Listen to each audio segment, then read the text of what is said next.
Bismillahirrahmanirrahim. Assalamualaikum warahmatullahi wabarakatuh.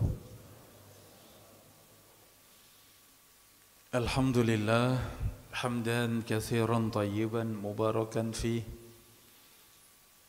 kama yuhibbu rabbuna wa yardah. Wa ashhadu an la ilaha illallah wahdahu la syarika lah. وأشهد أن محمدًا عبده ورسوله صلى الله عليه وعلى آله وصحبه ومن سار على نهجه واستنى بسنته واهتدى بهديه إلى يوم الدين. قال الله تعالى في القرآن الكريم: يا أيها الذين آمنوا اتقوا الله حق تقاته ولا تموتن إلا وأنتم مسلمون. يا أيها الذين آمنوا اتقوا الله وقولوا قولا سديدا يصلح لكم أعمالكم ويغفر لكم ذنوبكم ومن يطع الله ورسوله فقد فاز فوزا عظيما. Amma ba'du, alhamdulillah, segala puji dan syukur kita panjatkan kepada Allah. Pagi yang berbahagia ini, alhamdulillah, Allah limpahkan berbagai macam kenikmatan untuk kita semuanya. Nikmat Islam dan iman, nikmat kesehatan dan kesempatan, nikmat aman dan tentram. Wa in ta'uddu ni'matallahi la tuhsuha. Jika kalian menghitung kenikmatan Allah, sungguh kalian tidak mampu menghitungnya. Maka demikianlah kewajiban kita untuk senantiasa bersyukur kepada Allah atas segala kenikmatannya. La in syakartum la azidannakum. Dan jika kalian bersyukur, maka kami tambahkan kenikmatan untuk kalian. Namun di dalam kenyataannya, hamba-hamba yang bersyukur kepada Allah itu tidak banyak. Allah Subhanahu wa taala sebutkan di dalam Al-Qur'an, wa qalilun min ibadiya asy-syakur, dan sedikit dari hamba-hambaku yang bersyukur. Saudara-saudari, Bapak Ibu rahimani wa rahimakumullah, alhamdulillah, di kesempatan yang mulia ini Allah pertemukan kita untuk tawasi bil haq wa tawasi bis sabr, agar kita saling berwasiat di atas kebenaran, kita saling berwasiat di atas kesabaran. Tatkala Islam Allah tawarkan kepada langit, bumi dan gunung-gunung, semuanya menolak. Inna aradna al-amanata 'ala as-samawati wal ardi wal jibal. Sesungguhnya kami bentangkan amanah ini kepada langit, bumi dan gunung-gunung. Fa'abaina an yahmilnaha, semuanya enggan untuk mengemban amanah Islam ini. Wa asfaqna minha, semuanya merasa takut, tidak mampu mengemban amanah Islam ini. Wa hamalahal insan, kemudian amanah tersebut diambillah oleh manusia. Innahu kana zaluman jahula, sesungguhnya kebanyakan manusia zalim dan jahil. Zaluman jahula, kebanyakan manusia sifatnya zalim, demikian jahul, sifat bodoh, tidak mengetahui kebenaran. Oleh karenanya, tatkala Islam Allah Subhanahu wa taala mudahkan untuk kita semuanya, maka kita bersyukur kepada Allah karena Dari amanah tersebut tatkala kita mampu mengembannya, kita mampu menunaikan amanah Islam ini dengan baik, balasannya adalah surga Allah. Ya, adapun yang menyia-nyiakan amanah, yang tidak menunaikan amanah dengan benar, ya maka tempatnya ada di neraka Allah Subhanahu wa taala. Dan Allah Subhanahu wa taala mudahkan untuk kita semuanya. Allah berikan kemudahan untuk kita memahami agama Allah, agama Islam, yang Allah Subhanahu wa taala sifati inna dina indallahil Islam. Sesungguhnya agama yang ada di sisi Allah hanyalah Islam. Wa man yabtaghi ghairal islami dinan falan yuqbala minhu. Barang siapa mencari agama selain dari Islam, maka tidak diterima oleh Allah.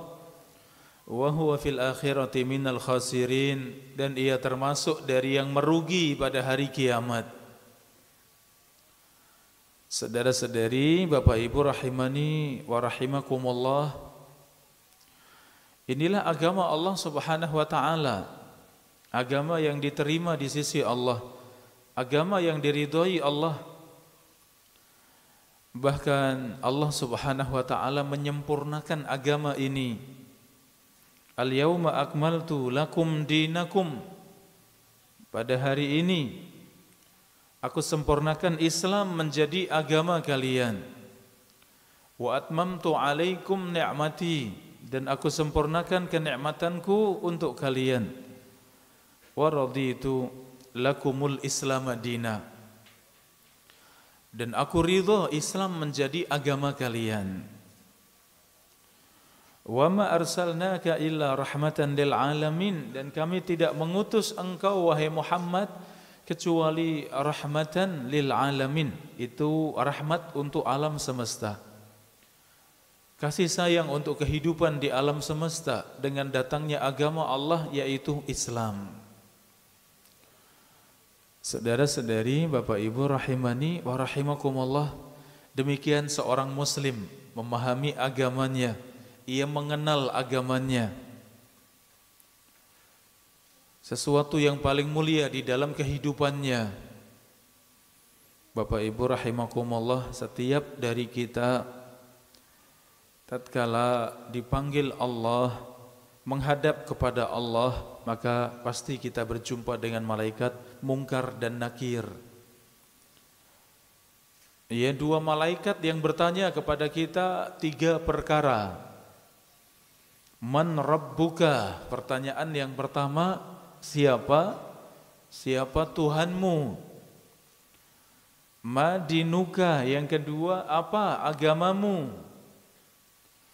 Pertanyaan yang ketiga, man nabiyuka? Siapa nabimu? Bapak Ibu rahimakumullah, inilah tiga pertanyaan di dalam kubur. Malaikat Munkar dan Nakir pasti akan bertanya kepada kita semuanya. Bertanya, man rabbuka? Siapa Tuhanmu? Apa yang kita jawab Bapak Ibu sekalian? Kita menjawab, Rabbi Allah, Tuhan kami adalah Allah. Ma dinuka? Apa agamamu? Ya, seorang muslim akan menjawab, dini al-Islam, agamaku adalah Islam. Ya, ditanya tentang nabinya, man nabiyuka? Siapa nabimu? Ya, maka ia menjawab, nabiku adalah Rasulullah Muhammad sallallahu alaihi wasallam. Bapak Ibu rahimakumullah, dari tiga pertanyaan ini, itulah perkara yang paling pokok di dalam agama kita. Perkara yang harus kita ilmui di dalam agama kita. Kita harus mengenal Rabb kita, harus mengenal Allah. Ya, kemudian yang kedua, kita harus mengenal agama kita, mengenal Islam. Ya, baru kemudian yang ketiga, kita harus mengenal Rasul kita yang mulia Muhammad sallallahu alaihi wasallam. Inilah tiga pokok di dalam agama Islam yang harus kita pelajari, harus kita ilmui. Ya, al-ma'lum minad din bid-darurah. Ini termasuk dari perkara yang mendesak setiap muslim harus memahami, harus mengetahui. Setiap muslim harus mengilmui tentang 3 perkara tersebut. Bagaimana seorang muslim mengenal Allah, mengenal Islam, dan mengenal Rasulnya Muhammad sallallahu alaihi wasallam. Bapak Ibu rahimani wa rahimakumullah, tema pembahasan kita terkait dengan 3 perkara pokok tadi yang kita sebutkan, yang menjadi pertanyaan malaikat mungkar dan nakir. Bertanya tentang Islam, bertanya tentang Allah sebagai Rabb kita, bertanya tentang Rasul kita yang mulia Muhammad sallallahu alaihi wasallam. Maka di antara bahasan yang menguatkan kita untuk mengenal 3 perkara tersebut, tema kita di pagi yang mulia, ya, sudahkah hati kita berhijrah? Ya, tema kajian kita apa Bapak Ibu sekalian? Sudahkah hati kita berhijrah? Apa itu hijrah Bapak Ibu rahimakumullah? Hijrah pada asalnya adalah meninggalkan negeri kafir menuju negeri Islam. Hijrah itu meninggalkan negeri kufur menuju negeri Islam. Dan hijrahnya Rasulullah SAW dan para sahabat yaitu meninggalkan kota Makkah yang waktu itu adalah kota kesyirikan, kota kemusyrikan. Rasulullah tinggalkan bersama dengan para sahabat, berhijrah menuju ke Madinah. Sesampainya di Madinah itulah kota Islam. Rasulullah SAW membangun masyarakat Islam. Ia dimulai dari membangun Masjid Quba. Ia membangun Masjid Quba sebagai pusat, ya, sebagai pusat dari peradaban yang Rasulullah SAW ajarkan kepada kaum muslimin. Tidak lama dari itu segera menuju ke kota, pusat kota, ke jantung kotanya Madinah. Ya, kemudian disitulah Rasulullah membangun Masjid Nabawi. Ya, maka ada 2 masjid besar di kota Madinah. Yang pertama, masjid pertama di dalam Islam, Masjid Quba. Kemudian masjid yang kedua adalah Masjid Nabawi. Dari 2 masjid tersebut, disitulah Rasulullah SAW membangun negeri Islam. Disitulah Rasulullah SAW mengajarkan kepada para sahabat tentang agama Allah, yang itu semuanya dimulai dari berhijrah. Bapak Ibu rahimakumullah, Rasulullah SAW berhijrah itu setelah 13 tahun berdakwah di Makkah. Cukup lama, ya, 13 tahun Rasulullah berdakwah di Makkah. Ketika Rasulullah berumur 40 tahun, Allah angkat menjadi Nabi dan Rasul. Setelah itu mulailah Rasulullah berdakwah secara sirri, berdakwah secara sembunyi-sembunyi selama 3 tahun. Wa andir ashiratakal aqrabin. Perintah Allah, dan berikan peringatan kepada keluarga dekatmu. Maka selama 3 tahun pertama Rasulullah berdakwah kepada keluarga dekat, berdakwah secara pelan-pelan, secara tersembunyi kepada orang-orang dekat. Masuklah Islam orang-orang dekat, istri Nabi Khadijah, ya, demikian Abu Bakar, demikian disusul para sahabat. Kemudian setelah 3 tahun berdakwah sembunyi-sembunyi, kemudian Allah perintahkan untuk berdakwah secara terang-terangan. Fasda' bima tu'mar. Ya, dan sampaikanlah apa yang Allah perintahkan kepadamu. Inilah perintah untuk berdakwah secara terang-terangan. Maka mulailah Rasulullah berdakwah. Setelah 3 tahun tadi, tahun keempat, tahun kelima, demikian ternyata sedikit sekali yang menerima dakwah. 10 tahun Rasulullah berdakwah, ternyata penduduk kota Makkah tidak banyak yang menerima Islam. Rasulullah ingin mungkin di luar dari kota Madinah ada yang menerima Islam. Rasulullah kemudian berdakwah ke kota Taif. Ya, perjalanan ya kurang lebih 2 jam dari Makkah ke Taif. Rasulullah berjalan kaki. Sesampainya di Taif bermalam selama 10 hari, 10 malam berdakwah di sana. Tapi ternyata tidak ada seorang pun yang menerima dakwah. Bahkan para pembesarnya Taif itu membuat makar, menggerakkan orang-orang rendah, orang-orang bawah untuk mengusir Nabi SAW, sehingga kemudian diusir, dilempari dengan sandal, dengan kerikil, dengan batu. Rasulullah pun meninggalkan Taif yang harapannya mungkin di luar kota Makkah ada yang menerima dakwah, tapi ternyata sama. Rasulullah SAW berdakwah secara terang-terangan itu mendatangi kabilah-kabilah. Jalan-jalan di kota Makkah didatangi oleh Nabi SAW, di pasar-pasar didatangi oleh Nabi SAW. Qulu la ilaha illallah tuflihu. Rasulullah mengatakan, ucapkanlah la ilaha illallah, kalian akan selamat. Ya, ketika musim haji, ya Bapak Ibu rahimakumullah, ini Ka'bah, Safa, Marwah, demikian pelaksanaan haji, wukuf di Arafah, bermalam di Mina. Ini syariat sebelum Islam, syariat para nabi, peninggalan para nabi, sehingga sebelum datangnya Islam pun kaum musyrikin mereka juga sama, mereka juga tawaf, tapi dalam keadaan ya tetap berbuat syirik kepada Allah. Di sekitar Ka'bah itu ada 360 patung, ya. Mereka juga tawaf, tapi ya dibangun di atas kesyirikan kepada Allah. Mereka menyembah pada patung dan berhala.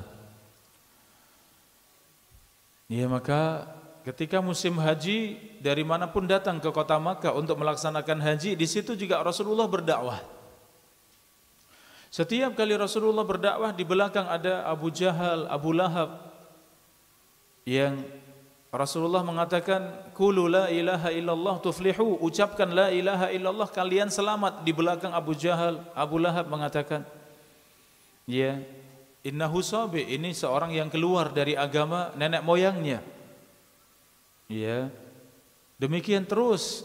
Apapun yang disampaikan oleh Rasulullah SAW, di belakang ada yang mengatakan itu pendusta, itu ya ingkar dengan nenek moyangnya, ia keluar dari agama nenek moyangnya, seperti itu. Iya, sehingga setelah 10 tahun berdakwah ke kota Taif, ternyata tidak ada juga yang masuk Islam. Ya, setelah itu kemudian kejadian di mana Rasulullah Isra dan Mi'raj, Rasulullah diterbangkan dari Masjidil Haram menuju Masjidul Aqsa, kemudian dari Masjidul Aqsa diangkat menuju ke langit yang pertama sampai langit yang ke-7, sampai di Sidratul Muntaha. Di sana Allah perintahkan salat 50 waktu. Rasulullah kembali kepada Allah minta keringanan sebagaimana nasihat dari Nabi Musa alaihissalam. Kemudian dikurangi jadi 40, 30, 20, 10 jadi 5. Ketika sampai sehari semalam 5 salat, Nabi Musa masih katakan, minta kepada Tuhanmu, minta kepada Rabbmu agar mengurangi, agar meringankan. Kata Nabi SAW, sesungguhnya aku sudah malu kepada Allah. Maka disitulah Allah tetapkan salat sehari semalam berapa kali? 5 kali. Setelah kejadian tersebut, ya, di tahun ke-11, 12 sampai kemudian di tahun ke-13, dalam keadaan sudah benar-benar penduduk Makkah tidak bisa menerima Islam. Bahkan usaha-usaha mereka untuk menyerang Nabi SAW, menyakiti Nabi SAW, ya, demikian menyiksa para sahabat, membunuh para sahabat. Sampai kemudian sebelum adanya hijrah ke Madinah, itu sudah ada, ya, hijrah ke negeri Habasyah, ya, di mana para sahabat pergi ke negeri Afrika, di sana mencari ketenangan, karena di kota Makkah semua yang Islam pasti akan mendapatkan gangguan, apalagi yang budak, apalagi orang-orang lemah. budak hamba sahaya pasti akan disiksa. Banyak yang dibunuh di jalan Allah ya, demikian. Tahun 13 kenabian, disitulah Allah izinkan Rasulullah SAW untuk berhijrah ke Madinah. Allah Subhanahu wa taala izinkan sahabatnya yang paling dekat, sahabat Abu Bakar As-Siddiq radhiyallahu anhu, diberikan izin oleh Allah untuk mendampingi hijrahnya Rasulullah sallallahu alaihi wasallam. Maka Rasulullah berhijrah. Dan ini yang dikhawatirkan oleh kaum musyrikin. Ya, Muhammad akan meninggalkan kota Makkah sehingga dihalang-halangi bagaimana caranya. Maka sekongkol mereka kaum musyrikin ya mengadakan pertemuan, mengadakan rapat besar-besaran untuk bagaimana mencegah Muhammad jangan sampai hijrah, jangan sampai pergi. Ya, ketika semuanya sudah bingung mau dengan cara apa? Karena Rasulullah SAW dari kabilah Quraisy, dari kabilah Bani Hashim, Bani Abdul Muthalib itu sangat kuat. Itu yang selama ini memegang pemerintahan, ya, yang memegang pemerintahan di kota Makkah. Sehingga kaum musyrikin kebingungan bagaimana caranya menghalangi Muhammad, bagaimana mencegah Muhammad, memberhentikan Muhammad dari dakwahnya. Sudah tidak mungkin, mereka kesulitan, mereka rapat.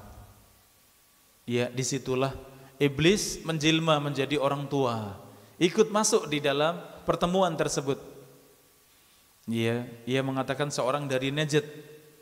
Ya, ia kemudian datang dan kemudian mengatakan, kalau kalian ingin membunuh Muhammad, kabilah Bani Hashim, kabilah Bani Abdul Muthalib tidak bisa menuntut. Itu caranya, setiap kabilah kalian mengutus satu pemuda. Setiap kabilah mengutus satu pemuda, kumpulkan semua pemuda tadi, kemudian datang ke rumahnya Muhammad, bareng-bareng membunuh Muhammad. Sungguh mereka Bani Abdul Muthalib, Bani Hashim tidak akan bisa menuntut kalian karena jumlah kalian semuanya bersatu. Tidak mungkin menuntut kalian. Ya, maka kemudian mereka persiapkan.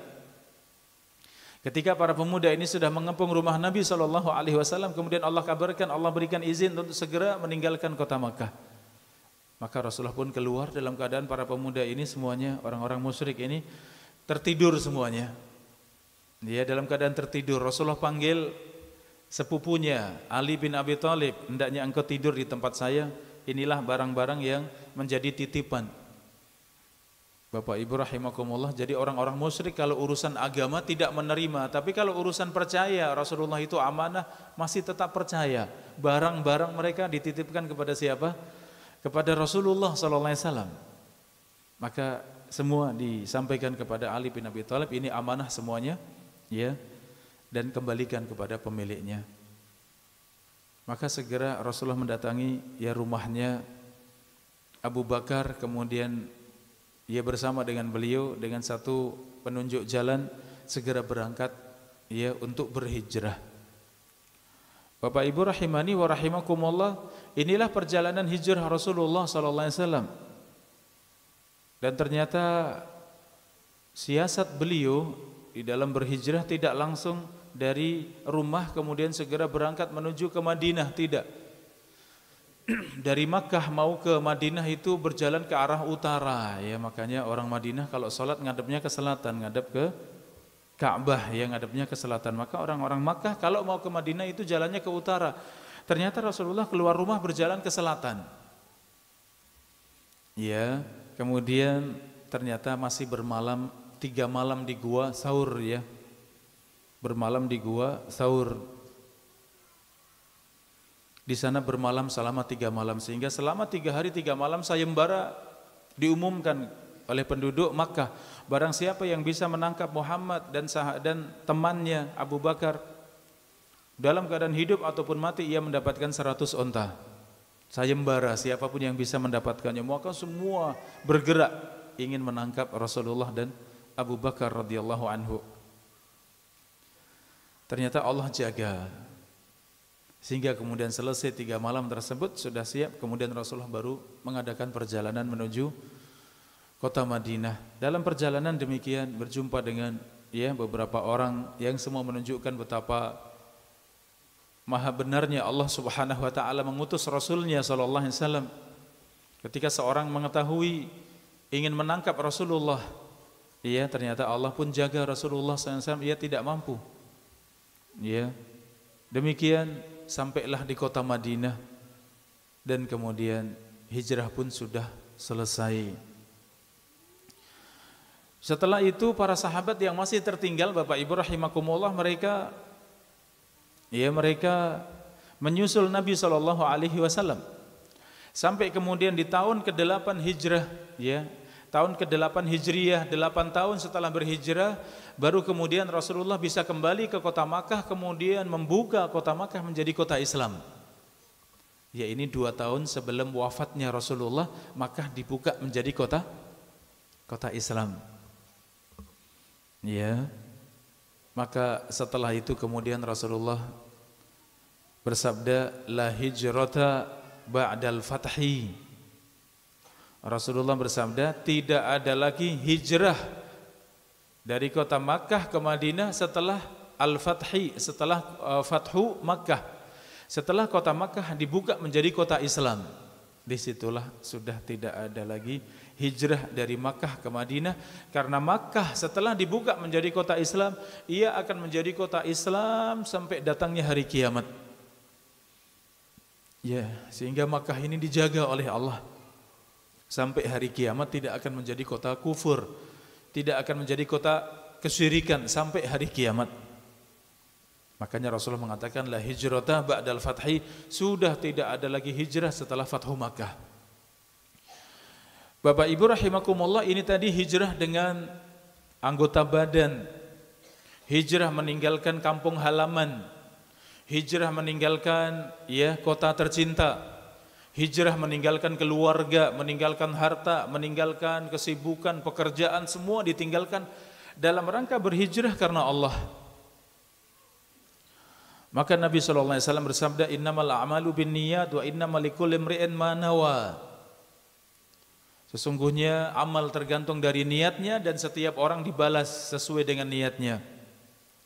Faman kanat hijratuhu ilallahi wa rasulih fa hijratuhu ilallahi wa rasulih. Ya, maka barang siapa yang berhijrah kepada Allah dan Rasulnya, maka hijrahnya sampai kepada Allah dan Rasulnya.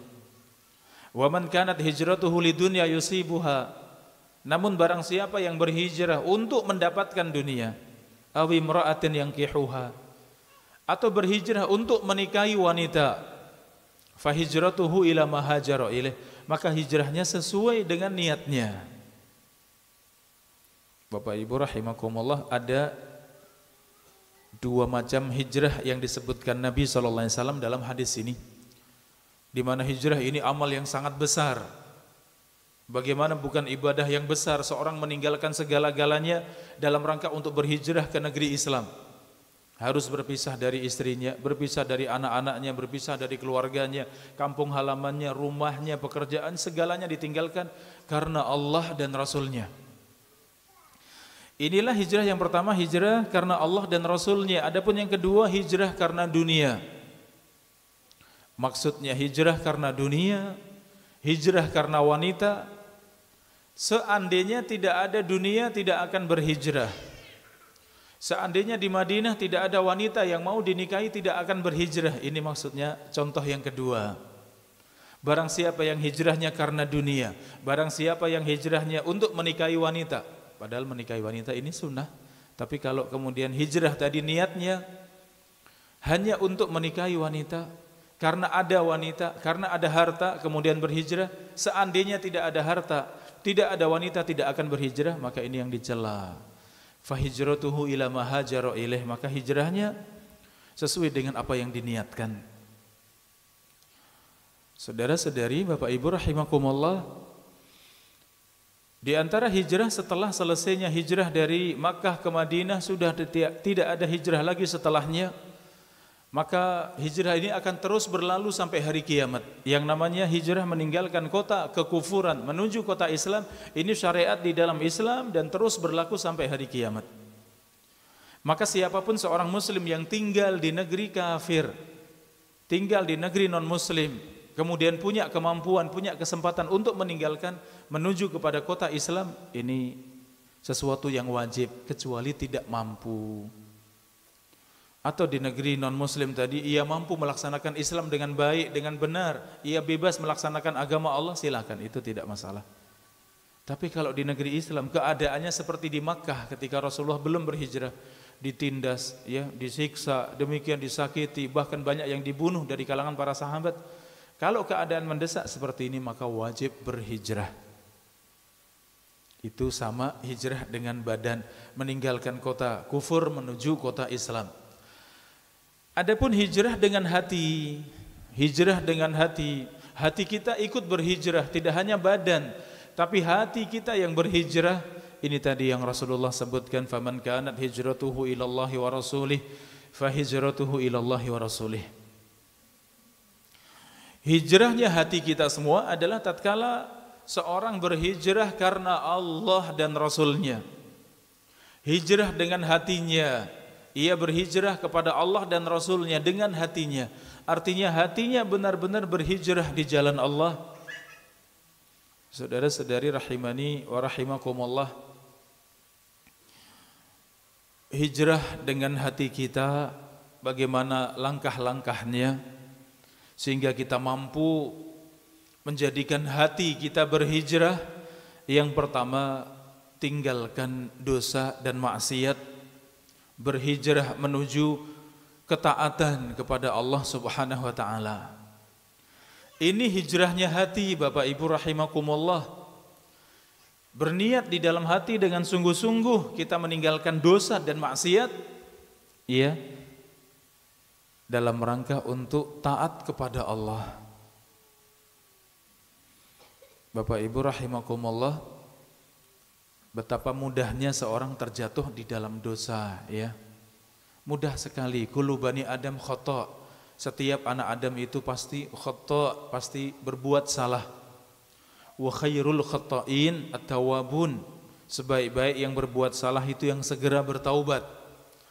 Jadi kita disifati mudah sekali berbuat dosa. Maka seorang yang berniat di dalam hatinya ingin berhijrah, maka bagaimana caranya hati tersebut berhijrah? Yaitu tinggalkan dosa dan maksiat, segera kuatkan diri untuk taat kepada Allah Subhanahu wa taala. Ini Bapak Ibu rahimakumullah yang pertama. Kemudian yang kedua, bagaimana hati kita berhijrah, yaitu berhijrah dari mengikuti hawa nafsu menuju kepada petunjuk Allah dan Rasulnya. Ya, bukan mengikuti hawa nafsu tapi mengikuti Allah dan Rasulnya. Qul in kuntum tuhibbunallah, katakan wahai Muhammad, jika kalian cinta kepada Allah, fattabi'uni, maka ikutilah aku, maka ittiba'lah, ikutilah aku. Yuhibbukumullah, maka Allah akan mencintai kalian. Maka bagaimana hati kita ini berhijrah, jamaah rahimakumullah, yaitu berhijrah dari yang dulunya mudah sekali mengikuti hawa nafsu, diajak berbuat dosa, diiming-imingi dengan satu dosa, begitu mudahnya.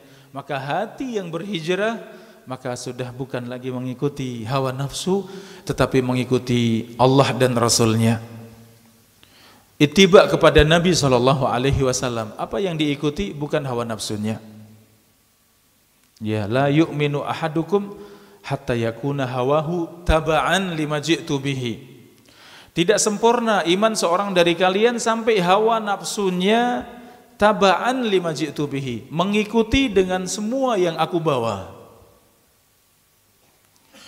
Ya, ini Bapak Ibu rahimani wa rahimakumullah.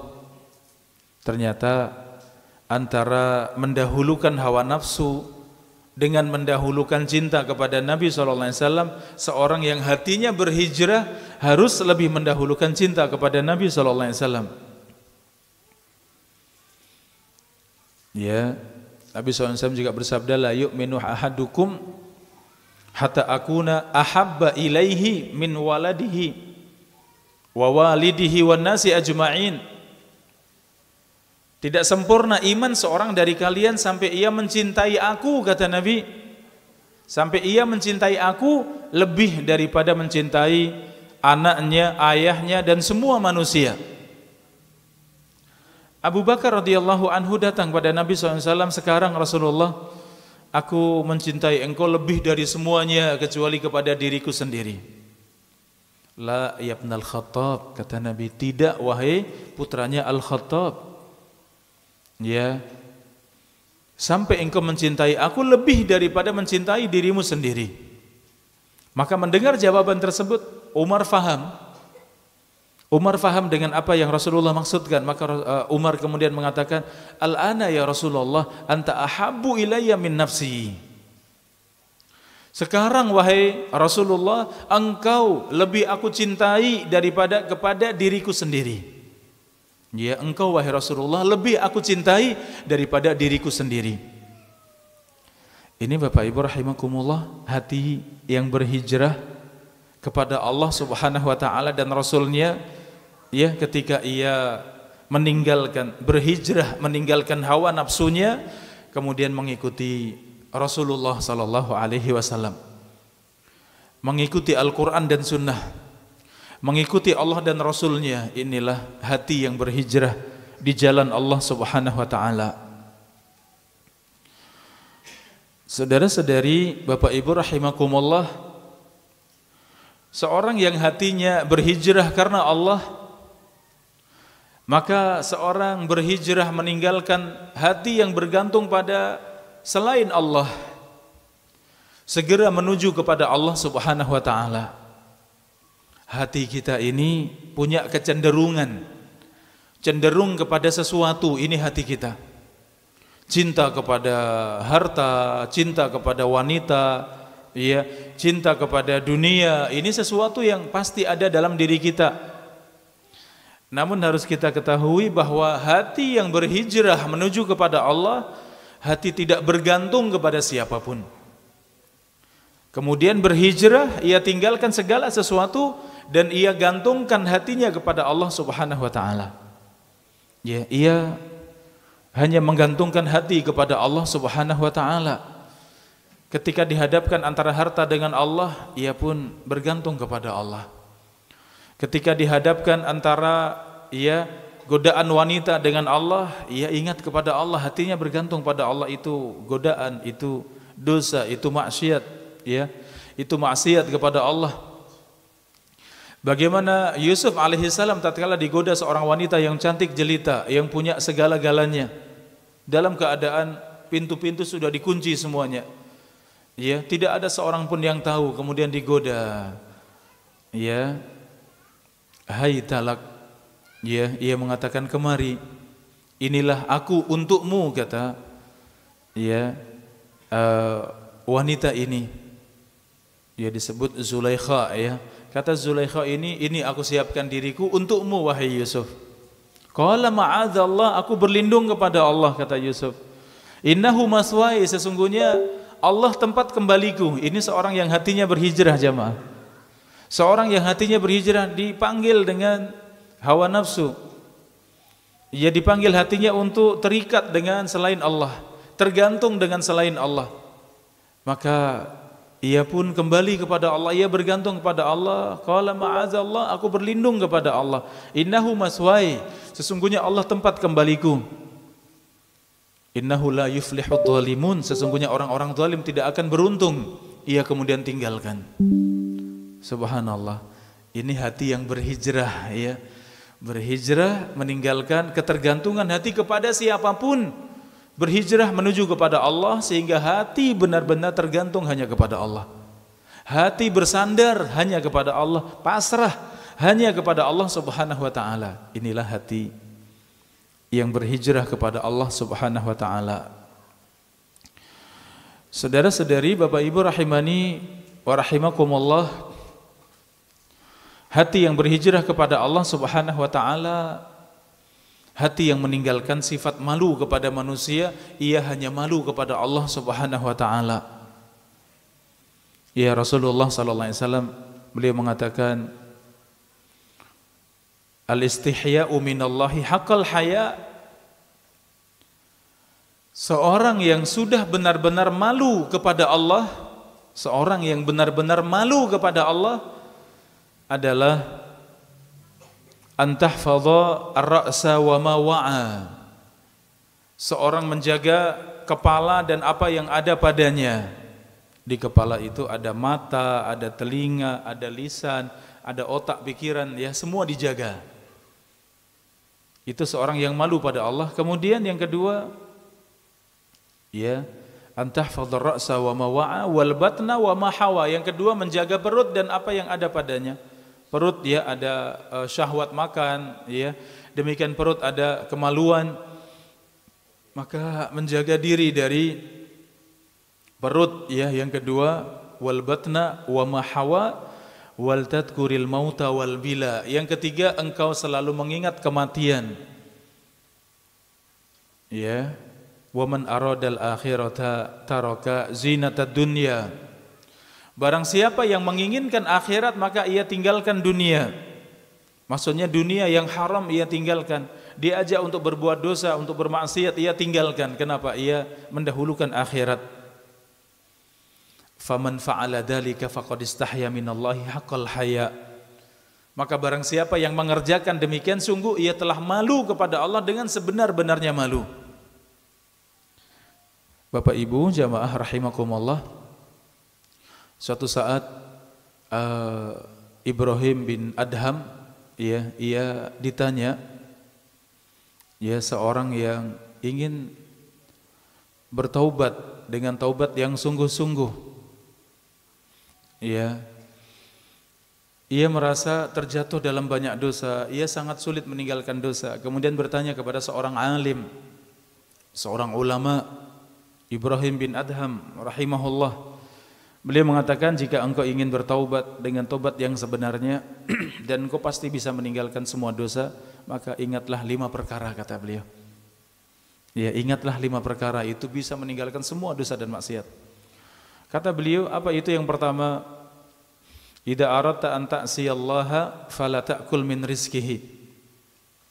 Kata Ibrahim rahimahullah, jika engkau ingin bermaksiat kepada Allah, ya, jika engkau ingin bermaksiat kepada Allah Subhanahu wa taala, maka jangan sekali-kali makan dari rizki Allah.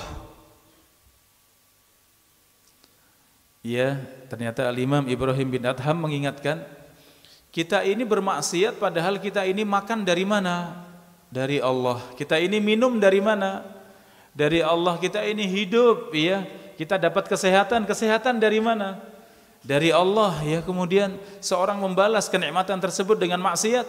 Sungguh harusnya seorang yang berakal, seorang yang benar tidak akan bermaksiat pada Allah karena ia makan dari rizki Allah. Bagaimana mau bermaksiat kepada Allah?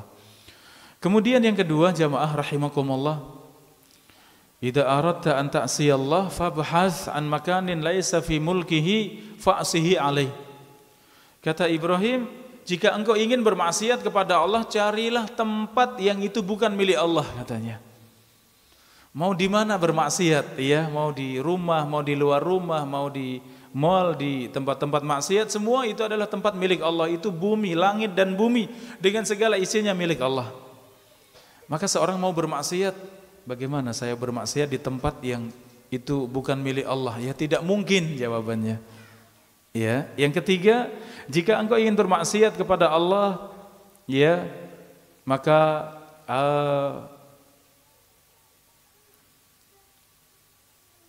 jika engkau ingin bermaksiat kepada Allah, hendaknya engkau cari tempat yang Allah Subhanahu wa taala tidak melihat engkau.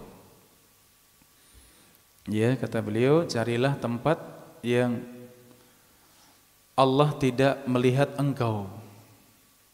Di mana mau bermaksiat kalau di tempat yang Allah tidak melihat kita? Kita selalu dilihat oleh Allah dimanapun, kapanpun, bagaimanapun, kita dilihat oleh Allah. Kemudian yang keempat, jamaah rahimakumullah, ya, ketika engkau ingin bermaksiat kepada Allah, ingatlah, jika malaikat maut datang kepadamu, maka ucapkan kepadanya, aku ingin diundurkan waktunya, aku ingin bertaubat pada Allah, aku ingin taat kepada Allah. Ya, diajak berpikir bahwa kematian itu datang pada kita semuanya secara tiba-tiba, kapanpun, dimanapun, bagaimanapun, tidak menunggu kita bertaubat, tidak menunggu kita baik baru dicabut nyawanya, tidak sama sekali. Seorang dalam keadaan sehat sedang olahraga, tahu-tahu ketabrak meninggal. Seorang dalam keadaan sehat berangkat ke kantor naik kendaraan, ternyata tabrakan meninggal. Ya, seorang lagi asyik bersama dengan keluarganya, tahu-tahu serangan jantung meninggal. Sangat mudah. Maka jika engkau ingin bermaksiat pada Allah, ingatlah ketika malaikat maut sedang ada di hadapanmu ingin mencabut engkau, mintalah untuk diundurkan, kata beliau. Ya Allah, enggak bisa. Ya, enggak bisa diundur. Itu sudah, ketika sudah datang ajalnya, fa idza jaa ajaluhum la yastakhiruna sa'atan wala yastaqdimun. Kalau ajal sudah datang, tidak diundur sebentar pun, tidak dimajukan sebentar pun. Pasti akan terjadi. Yang terakhir kata Ibrahim bin Adham, yang kelima, ya, ketika malaikat Zabaniyah, malaikat penjaga neraka, ketika malaikat penjaga neraka ingin menarik engkau di dalam neraka, hendaknya engkau lari darinya. Maksudnya tidak mungkin, bagaimana ya seorang di hadapan neraka Allah membawa dosa-dosa. Ia sudah diputuskan oleh Allah masuk di dalam neraka, kemudian diseret oleh para malaikat, malaikat penjaga neraka. Apakah keadaan seperti itu bisa lari? Jawabannya tidak mungkin lari. Maka inilah 5 perkara Bapak Ibu, ya, mengingatkan hati kita semuanya agar kita bersungguh-sungguh untuk bisa hati kita hijrah kepada Allah, kembali kepada Allah. Dan ternyata dosa dan maksiat itu yang menghalangi kita semuanya untuk hati kita berhijrah di jalan Allah Subhanahu wa taala. Maka wasiat yang terakhir tadi, 5 poin tadi dari Ibrahim bin Adham, di mana seorang yang ingin bermaksiat pada Allah, ingatlah 5 perkara tersebut, sungguh ia tidak akan mau bermaksiat kepada Allah. Taib, demikian Bapak Ibu rahimani wa rahimakumullah apa yang kita kaji pada kesempatan pagi yang berbahagia ini. Wallahu taala a'lam bishawab. Sallallahu wasallam ala nabiyina Muhammad wa ala alihi washabihi ajma'in. Wa akhiru da'wana alhamdulillahi rabbil alamin. Ada kurang lebihnya mohon maaf. Assalamualaikum warahmatullahi wabarakatuh.